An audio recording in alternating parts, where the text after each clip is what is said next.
지난달 인천에서 실종된 어머니와 아들이 40여일 만에 모두 싸늘한 시신으로 발견됐습니다. 평소 불화에다 재산을 노린 차남의 폐륜 범죄로 보이는데 경찰은 차남 정 씨를 구속했습니다. 네, 취재기자 연결합니다. 조임정 기자. 네, 조임정입니다. 이 시신이 추가로 발견된 곳이 어디입니까? 네, 오늘 아침 7시 50분쯤 경북 울진군 소광리에 있는 한 야산에서 발견됐습니다.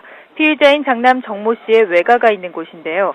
경찰은 지난 일주일 동안 정 씨 아내 김모 씨가 지목한 시신 유기 장소를 중심으로 주변을 샅샅이 수색했지만 성과가 없었습니다.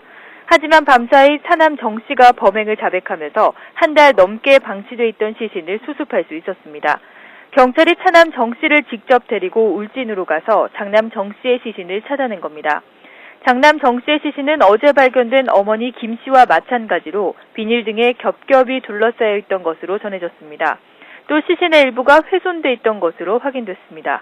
경찰은 현장 감식이 끝나는 대로 시신을 국과수로 옮겨 부검할 예정입니다. 차남 정 씨 구속됐다고요?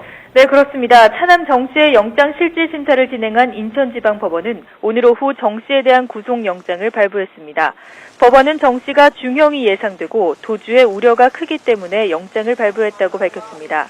차남 정 씨가 구속됨에 따라 경찰은 앞으로 정 씨를 상대로 구체적인 범행 동기와 경위를 추궁할 방침입니다. 또 오늘 발견된 장남의 시신이 훼손된 부분에 대한 추가 조사도 진행될 것으로 보이는데요. 이와 함께 부인 김모 씨가 범행에 가담했는지도 밝힐 계획입니다. 정 씨는 불과 어제 저녁까지만 해도 혐의를 강력히 부인하면서 입을 열지 않았는데요. 어머니 김 씨의 시신이 발견되고 경찰이 구속영장을 신청하는 등 압박 수위를 높여오자 결국 범행을 실토했습니다. 경찰은 정 씨가 금전 문제로 다투다 어머니와 형을 살해하고 시신을 내다 버린 것으로 보고 있습니다. 지금까지 사회부에서 YTN 조임정입니다.